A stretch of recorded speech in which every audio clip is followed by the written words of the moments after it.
அனைவருக்கும் வணக்கம். இன்னைக்கான வீடியோ பதிவில் பார்க்க போகிற ரொம்ப முக்கியமான ஒரு பயனுள்ள ஜோதிட கணிப்பு என்ன அப்படின்னு பார்த்தீங்கன்னா, வருகின்ற நவம்பர் மாதம் 15ஆம் தேதிக்கு பிறகு பார்த்தீங்க அப்படின்னா பௌர்ணமி தினம் நிகழ்கிறது. இந்த தினத்தில் பார்த்தீங்கன்னா அடுத்த நாள் பார்க்கும்போது சூரிய பகவானினுடைய பெயர்ச்சி நடைபெறுகிறது அப்படின்னு சொல்லலாம். கிரகங்களினுடைய முக்கிய பெயர்ச்சி, அது மட்டும் இல்லாமல் சனி பகவானினுடைய வக்ர நிவர்த்தியும் நவம்பர் மாதம் 15ஆம் தேதி நிகழ்கிறது. அடுத்த நாள் சூரிய பகவானினுடைய பெயர்ச்சியும் நடக்கிறது. இதன் காரணமாக இந்த 4 ராசிக்காரங்க ரொம்ப கவனமாக இருக்க வேண்டியது அவசியமாகிறது. அந்த 4 ராசிக்காரர்கள் யார் யார், அந்த 4 ராசியில் உங்களுடைய ராசியும் இருக்கிறதா அப்படிங்கிறத நீங்கள் தெரிஞ்சுக்க வீடியோவை ஸ்கிப் பண்ணாமல் கடைசி வரைக்கும் பாருங்கள். இந்த பதிவு உங்களுக்கு மிக பயனுள்ள விகிதத்தில் இருக்கும். வீடியோக்குள்ளே போகிறதுக்கு முன்னாடி இது வரைக்கும் நீங்கள் நம்ம சேனலை சப்ஸ்கிரைப் பண்ணலைன்னா உடனே சப்ஸ்கிரைப் பண்ணிக்கோங்க. அப்படியே பக்கத்தில் இருக்கக்கூடிய நோட்டிஃபிகேஷனுக்கான பெல் பட்டனையும் ப்ரெஸ் பண்ணிக்கோங்க. சரி நேயர்களே, வாங்க வீடியோக்குள்ளே போகலாம். வேத ஜோதிடத்தில் நவக்கிரகங்களின் தலைவனாக கருதப்படுபவர் சூரிய பகவான். இந்த சூரியன் மாதம் ஒரு முறை ராசியை மாற்றக்கூடியவர். சூரியன் ஒவ்வொரு முறை ராசியை மாற்றும் போதும் தமிழ் மாதங்கள் பிறக்குதுங்க. தற்போது சூரிய பகவான் துலாம் ராசியில் பயணித்து வருகிறார். இந்த நிலையில் வருகிற அக்டோபர் 16ஆம் தேதி சூரியன் துலாம் ராசியில் இருந்து விலகி விருச்சிக ராசிக்குள்ளே நுழைய போகிறார். விருச்சிக ராசியின் அதிபதி செவ்வாயின் ராசிக்குள்ள சூரிய பகவான் நுழையிறதுனால அதனுடைய தாக்கம் அனைத்து ராசிகள்லையுமே காணப்படும். அதில் சில ராசிக்காரர்களுக்கு மங்களகரமானதாகவோ அல்லது மோசமானதாகவோ இருக்கலாம்.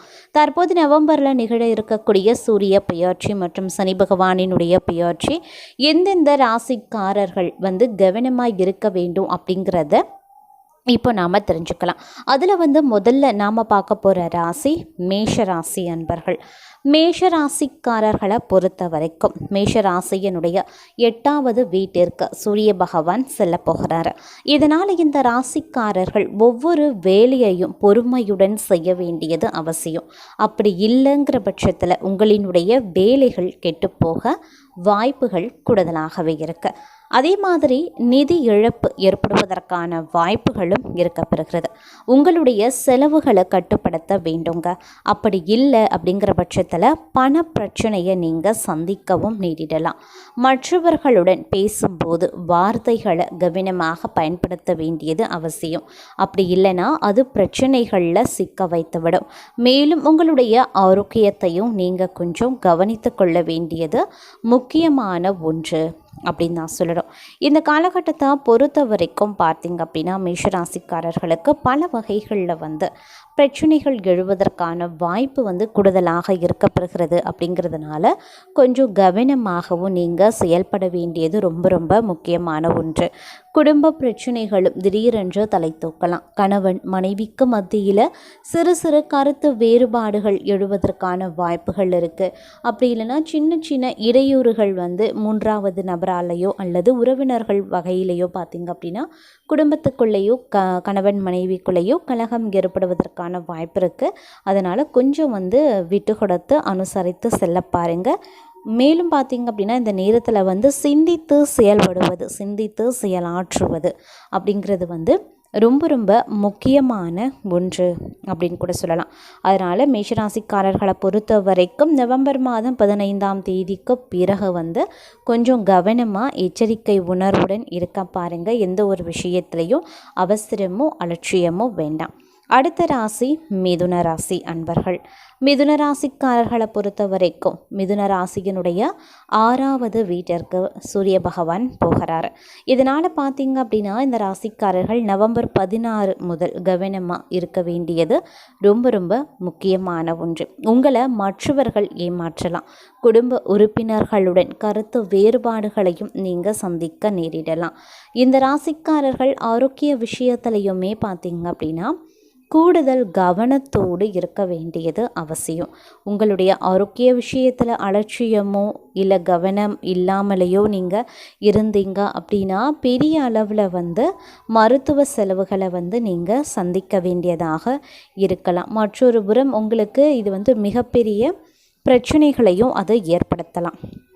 அதனால் மிதுன ராசிக்காரர்களை பொறுத்த வரைக்கும் கூடுதல் கவனமுடன் எச்சரிக்கை உணர்வுடன் நடந்து கொள்ளுங்க. ஆரோக்கிய விஷயத்தில் எந்தவித அலட்சியம் காட்ட வேண்டாம். அதே மாதிரி உங்களுடைய வாழ்க்கையில் பார்த்திங்க அப்படின்னா சில பல விஷயங்களில் நிறைய மாற்றங்கள் இந்த காலகட்டத்தில் ஏற்படும்.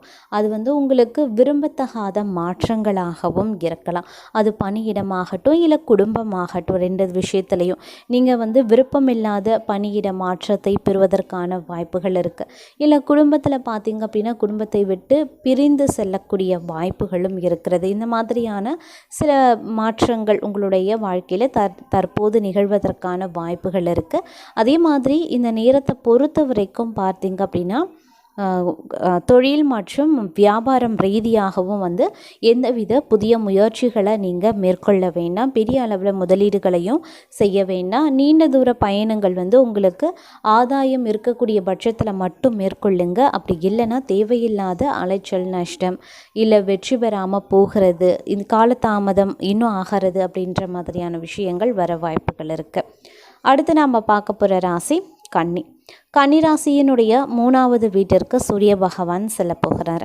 இதனால் இந்த ராசிக்காரர்கள் உடன்பிறப்புகளுடன் பிரச்சனைகளை சந்திக்க நேரிடலாம்.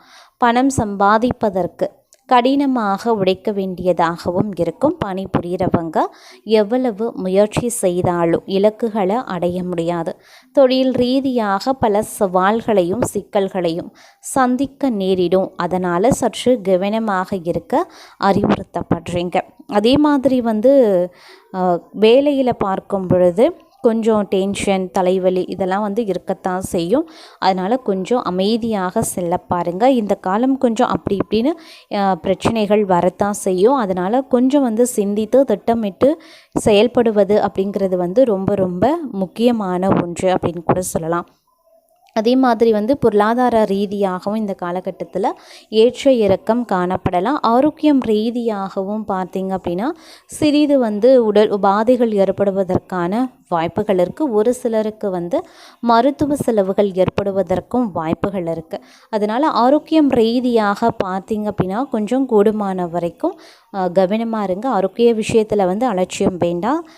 சரியான உணவு, ஆரோக்கியமான உணவுகளை நேரத்திற்கு உணவுகளை எடுத்துக்கொள்ள வேண்டியது ரொம்ப ரொம்ப முக்கியமான ஒன்று. ஒரு சிறு உடல் உபாதை அப்படின்னாலும் கூட உடனடியாக மருத்துவரை அணுகி அதற்கான மருந்துகளை உட்கொள்ள பாருங்கள்.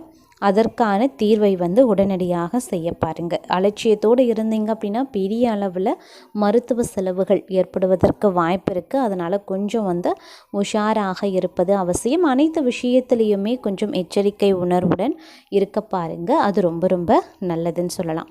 அடுத்த ராசி தனுசு.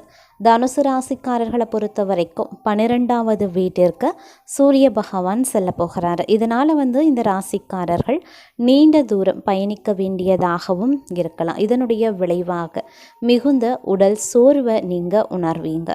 வியாபாரிகள் நஷ்டத்தை சந்திக்கவும் நேரிடலாம்.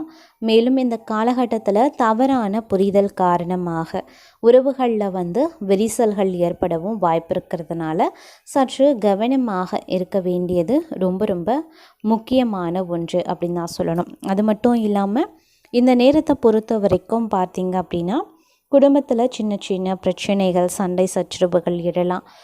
கருத்து வேறுபாடுகள் கணவன் மனைவிக்குள்ளே உருவாகலாம். அதே மாதிரி உத்தியோகம் ரீதியாக பார்த்தோம் அப்படின்னா சக பணியாளர்கள் மத்தியிலேயோ உயர் அதிகாரிகள் மத்தியிலேயோ சின்ன சின்ன பிரச்சனைகள் வெடிப்பதற்கான வாய்ப்புகள் இருக்குது. அதனால் கொஞ்சம் பொறுமையாக கடைபிடிக்க பாருங்கள். அதே மாதிரி இந்த காலகட்டத்தில் கொஞ்சம் கவனமாக இருக்க வேண்டியதும் முக்கியமான ஒன்று. இந்த நேரத்தில் உங்களை மற்றவர்கள் ஏமாற்றுவதற்கான வாய்ப்பும் இருக்கிறதுனால கவனமாகவும் இருங்க.